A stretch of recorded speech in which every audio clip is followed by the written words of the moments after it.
keeping with the hermeneutic of continuity at Portsmouth Abbey School I discussed yesterday, my job, my happy job, is to introduce our headmaster, Dr. James DeBecke, who has himself been here for 37 years on the faculty and is finishing his 10th year as headmaster, a wonderful link with our long past and a bridge to what we're hoping will be an even greater future. Jim.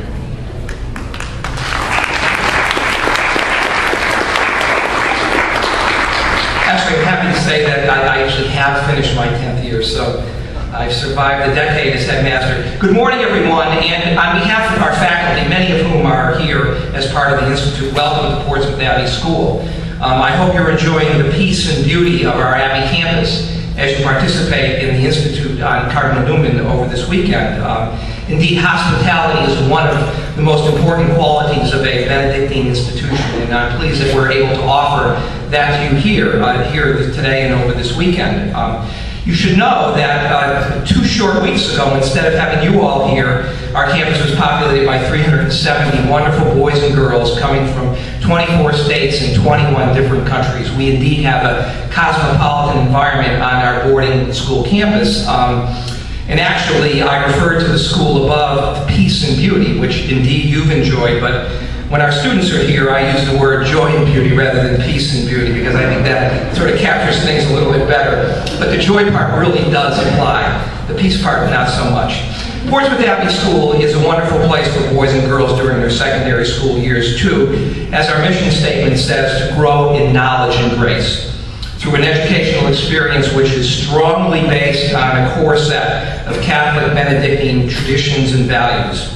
I hope that in addition to having a good time here this weekend, enjoying each other's companies and enjoying reflections on Cardinal Newman, that you will leave here with a sense of our school, because that's where we are. And also, as you go out into your communities, spread the word. This is a very, very good place. Now it's my pleasure to be introducing Patrick J. Reilly to you. Patrick founded the Cardinal Newman Society in 1993 and serves as president and CEO.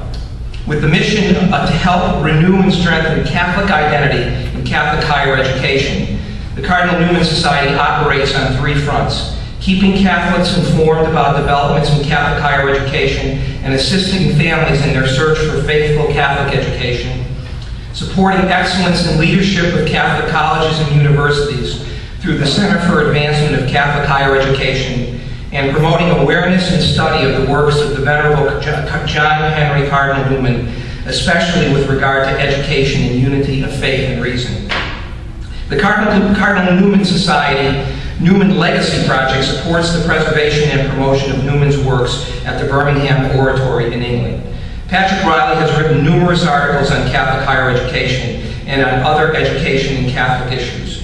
He has co-edited Cardinal Newman Society publications, including The Enduring Nature of the Catholic University, The Newman Guide to Choosing a Catholic College, and Newman's Idea of the Universe, The American Response. Patrick has many years of experience in educational issues, including as director of the Citizens for Education Reform, as a higher education analyst for the U.S. House of Representatives Education Committee, and as program analyst for the Post-Secondary Division of the United States Department of Education. Patrick earned a bachelor's degree in political science and communications from Fordham University and a master's degree in public administration from the American University in Washington, D.C. And his wife, Rosario, who is president of Aquinas Learning, LLC, he and his wife have 5 children. The title of Patrick's talk this morning is Newman and the Renewal of Catholic Identity in Higher Education, and I'm very pleased to be welcoming Patrick on our campus today.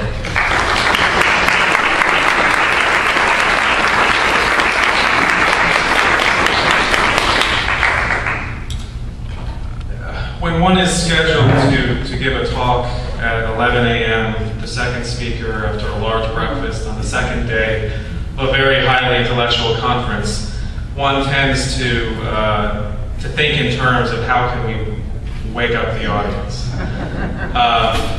So while I am delighted to know that I do not have the only controversial address today,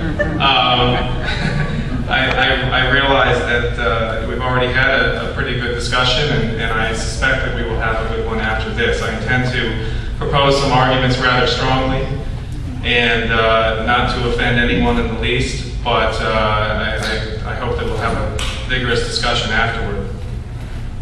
Earlier this year, researchers at Georgetown University released a study that analyzed survey data collected by the Higher Education Research Institute at UCLA.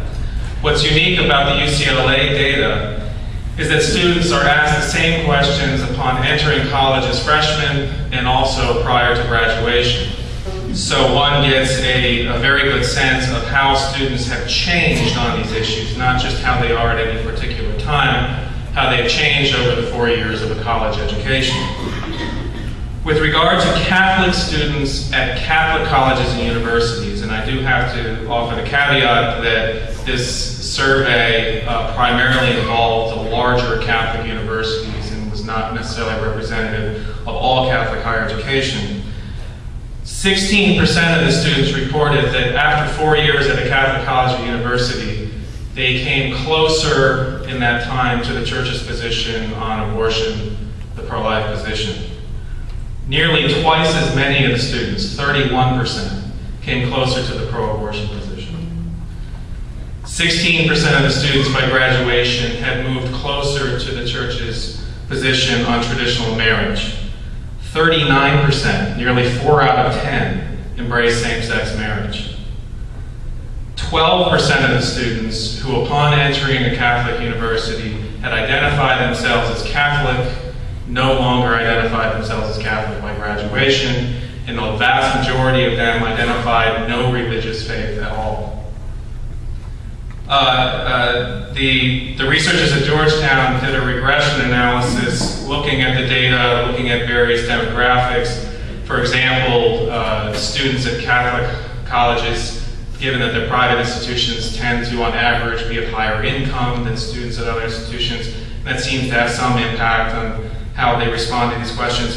When they did the regression analysis, they found that there was no measurable difference between the impact on Catholic students at Catholic colleges versus state and other secular institutions. None at all. In 2008, the Cardinal Newman Society conducted our own survey. This was more of a snapshot survey. Half the respondents were current students at Catholic colleges and universities, and this was nationally representative, and half were recent graduates in the last 10 years. Nearly 1 in 5 knew another student while at a Catholic institution who had or paid for an abortion. 46% of the students and 50% of the women said that they had engaged in sex outside of marriage while a student at a Catholic institution. 60% agreed strongly or somewhat that abortion should be legal. 57% agreed strongly or somewhat that same-sex marriage should be legal. And 54% of the respondents said that their experience at a Catholic institution had absolutely no effect on their support for teachings of the Catholic Church. Now, both of these surveys focus heavily on student behavior and student views on several hot-button issues, but there's plenty of other evidence that there is an identity crisis in Catholic higher education. For example, the curriculum has changed dramatically in the last few decades. Much less rigorous, the core requirements are scattered, no clear sense of why students study the liberal arts, and usually it's simply something that they need to get through from their perspective until they get to the serious work of studying for their career. Faculty hiring. For several decades, Catholic colleges have made a sincere and good effort to try to strengthen the academic quality of the institutions by hiring the very best academically qualified faculty, Catholic or not Catholic, but in so doing, made the mistake of not